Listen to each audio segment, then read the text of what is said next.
प्रसाद जी। धन्यवाद सभापति महोदय, आपने मुझे सप्लीमेंट्री डिमांड फॉर ग्रांट्स पर बोलने का मौका दिया, इसके लिए मैं आपकी बहुत बहुत आभारी हूँ।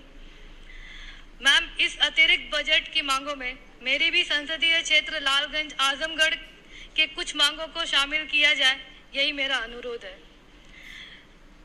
सबसे पहले SC, ST, OBC एवं EWS के जो छात्रों की संख्या के अनुपात में जो छात्रवृत्ति प्रोत्साहन राशि दी जा रही है, उसमें काफ़ी कटौती की गई है, जिससे ड्रॉप आउट रेट बढ़ा है। मेरा सरकार से मांग है कि इस अतिरिक्त बजट में उस छात्रवृत्ति जो कम कर दी गई है उसे पूरा कर दिया जाए, जिससे छात्रों को गरीब छात्रों को पढ़ने में मदद मिल सके। साथ ही विभिन्न एजुकेशनल बोर्ड जैसे स्टेट मेडिकल फैकल्टी और अन्य बोर्ड है, जिसमें 12 बिंदु है, जैसे एफिलिएशन फीस, रजिस्ट्रेशन फीस, इस पे 18% GST ली जा रही है। इस GST को बढ़ाने के चक्कर में पूरे कॉलेजेस पे और छात्रों पर इसका फीस का बहुत भार पड़ रहा है। तो मेरा यह भी अनुरोध है कि इसको GST से मुक्त किया जाए। साथ ही साथ जो PhD में छात्रवृत्ति बंद कर दी गई है उसे चालू की जाए। ओल्ड पेंशन स्कीम, मेरा इसके पहले जो बजट हुआ था उसमें मैंने डिमांड की थी कि ओल्ड पेंशन स्कीम को पुनः बहाल की जाए। साथ ही वाराणसी से लालगंज वाया आजमगढ़ होते हुए जो नई रेल लाइन स्वीकृत की गई है, उस पर फंड आवंटन हो चुका है। मैंने कई बार इस मुद्दे को सदन में उठाया था, जिस पे आपने मेरी मांग को पूरा किया है। मैं इसके लिए माननीय मंत्री जी का बहुत बहुत आभार व्यक्त करती हूँ। लेकिन यह भी कहना चाहती हूँ कि धन आवंटन होने के बाद भी अभी तक इस पे कोई काम शुरू नहीं हुआ है। इस काम में तेजी लाया जाए, जिससे क्षेत्र के लोगों को लाभ मिल सके। साथ ही मेरे जिले में एक वंदे भारत ट्रेन दिल्ली से आजमगढ़ के लिए भी चलाई जाए।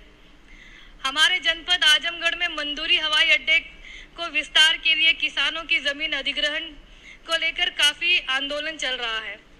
मेरी सरकार से मांग है कि किसानों की समस्या को सुनी जाए, उनकी जमीन के बदले पर्याप्त मुआवजा दिया जाए, जिससे वह अपने आप को पुनः स्थापित कर सके और हवाई अड्डे का संचालन सुचारू रूप से चालू हो सके।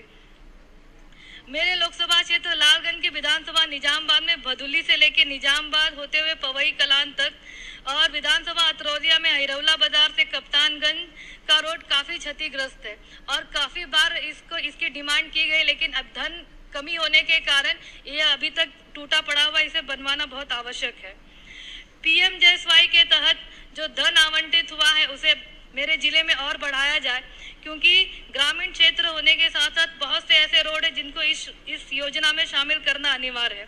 साथ ही ये भी कहना चाहूँगी कि मेरे जिले में जो PMJSY के रोड PWD के पास है वो तो 7% तक पूरा हो चुका है, लेकिन जो रोड RED के पास है उसमें समस्या यह है कि RED विभाग ने 4 से 5 सड़कों को एक साथ टेंडर में लिया है, जिसके कारण कोई भी ठेकेदार टेंडर को क्वालिफाई नहीं कर पा रहा है, जिससे बैच 1 और बैच 2 की सड़कें अभी तक पूरी नहीं की गई है।